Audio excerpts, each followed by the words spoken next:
My name is Tom Epstein. I'm the CEO of Franchise Payments Network.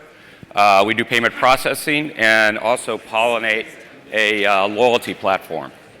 Let me see if I can figure this out. Okay. So I have a graphic here. Basically, this is me with my friend Josh Lytle. He is a artist down in South Florida, and he's got to be one of the premier currency artists in the world. He created this piece of artwork for me.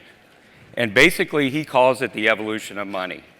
So when we talk about money and payments, we think about technology, we think about everything else in life, right? Technology evolves. Plants evolve, people evolve. Everything evolves, right? Why can't currency evolve? And that's what we're going to talk a little bit about today.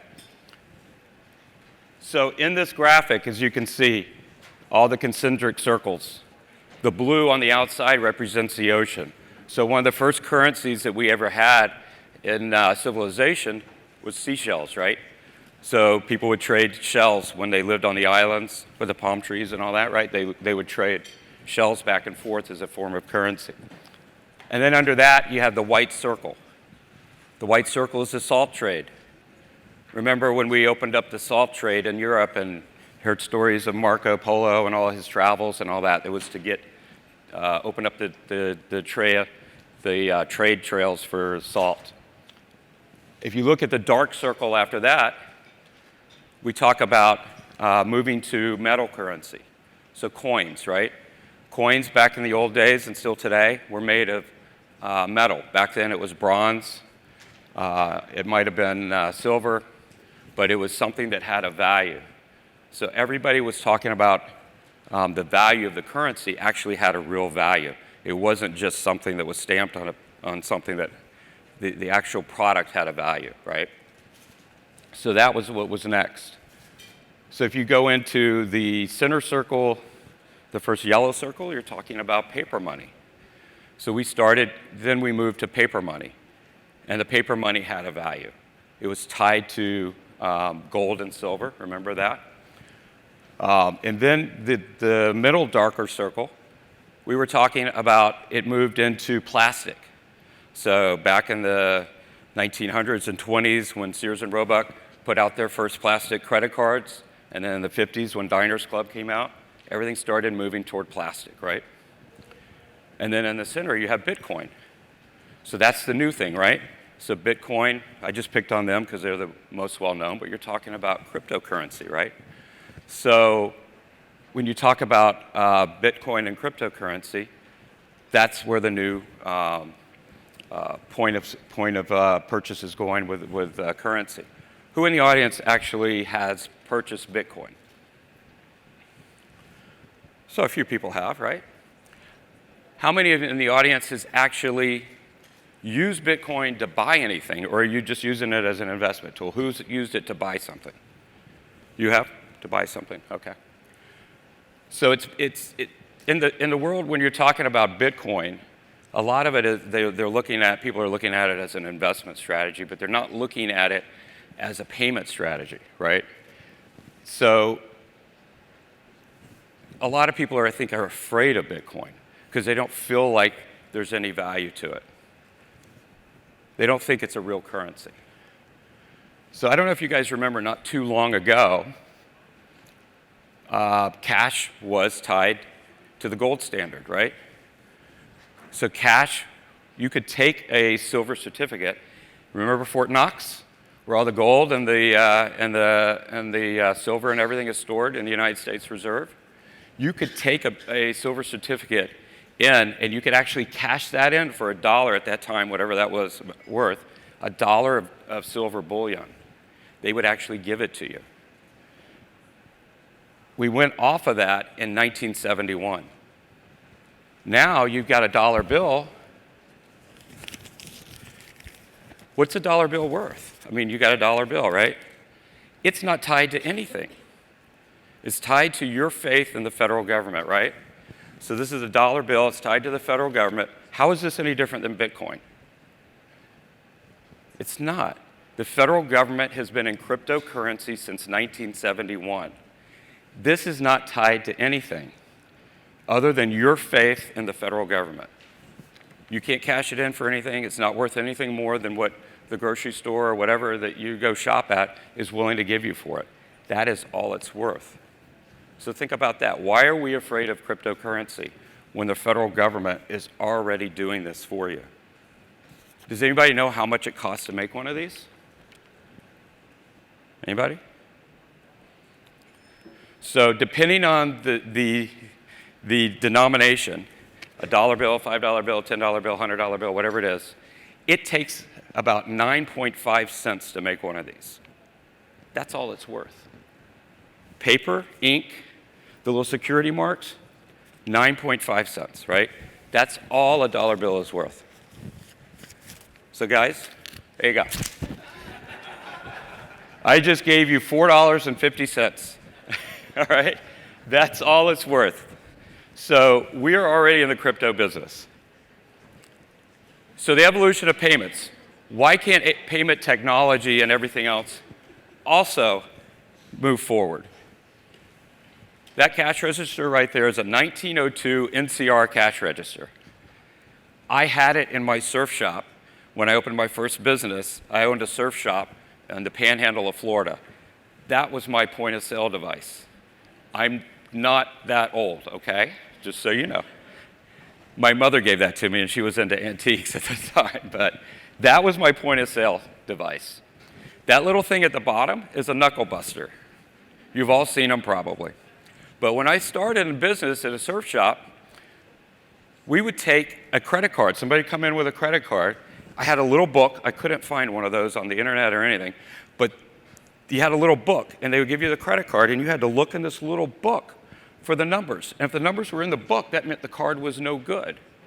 So then you'd have to cut it up, put it in an envelope, and mail it to the bank, right?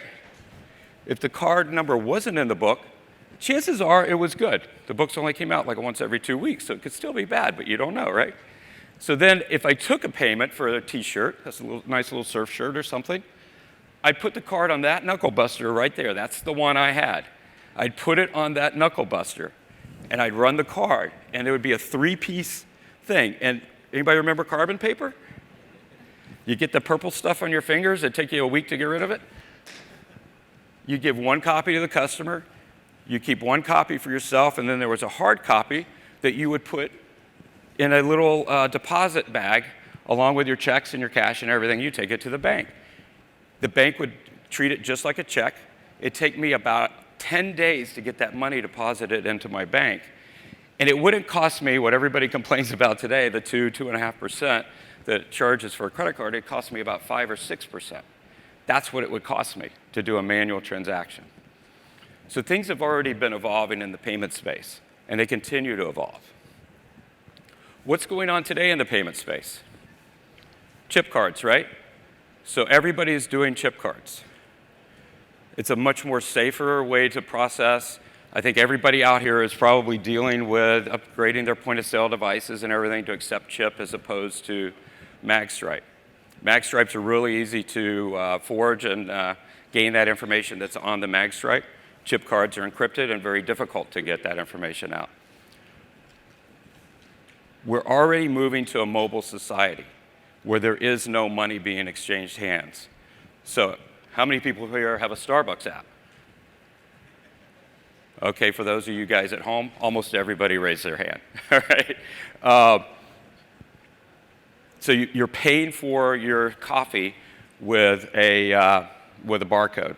That's one of our frozen yogurt customers. We're doing the same for them. So think about this, what's going on today in this environment where you're using that mobile payment. Your employer, which in a lot of cases you guys are entrepreneurs, it's you, but you're paying yourself through an electronic direct deposit into the bank. No cash exchanged hands. You took money out and moved it to your bank account. There was no money there. When you got the app, you put your credit card or your bank account attached to the app. When you go buy coffee, no money exchanged hands, did it? Cash is not moving anywhere. There aren't any little trucks that drive around in the middle of the night taking that $8 purchase from Starbucks and moving it out of your personal account and into the Starbucks account. That money is not exchanging hands. We're quickly moving to a point where there is no currency. It's all cryptocurrency. Everything that we're doing is cryptocurrency. You're doing it today. Why be afraid of Bitcoin? Bitcoin is just a sexier way of doing things the federal government is already doing, right? They're already moving money without moving money.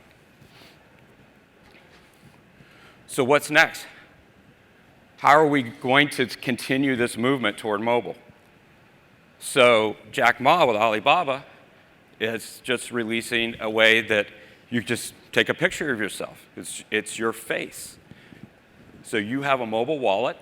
Your face is attached to the security mechanisms in his app. And all you have to do is show your face and get paid. Or, I mean, to pay for something, right? Not too many people look exactly like you. I guess you can't do this if you're a twin. But everybody else, you're probably okay with it. The chip card, doing the mobile thing, that's how it's done, but from the app now, right? So from the app, the Starbucks app, the Menchie's app I just showed you that we did. But we're also moving into that ring over there. We're also moving into more wearables. If you've ever been to a big sporting event like the Olympics, they all give you a band to wear, and you walk around everywhere you go. They know exactly where you are, they know what you're doing, they know what you're buying, but it's also your payment device, right? So when you go to any venue within the Olympics, you just flash your band and it pays for it. Have you ever been to Disney World? Have you ever been on a Disney cruise? Same thing. When you go to one of those places, they give you a band. It unlocks your cabin door or your hotel room door. It unlocks, you attach your payment piece to it. They know you're going to spend more because you're not taking money out of your pocket to spend. They also know that you're not taking out your credit card. And they know when to cut your credit card off because they know what your limits are, right? So they know when you're done spending. But they're also tracking where you're going and tracking your spend habits. So they now know how to market to you when you go home. What did you buy while you were there? What venues did you go into and didn't purchase from? They know all that information. It's all going to be attached to these mobile devices that they're giving you.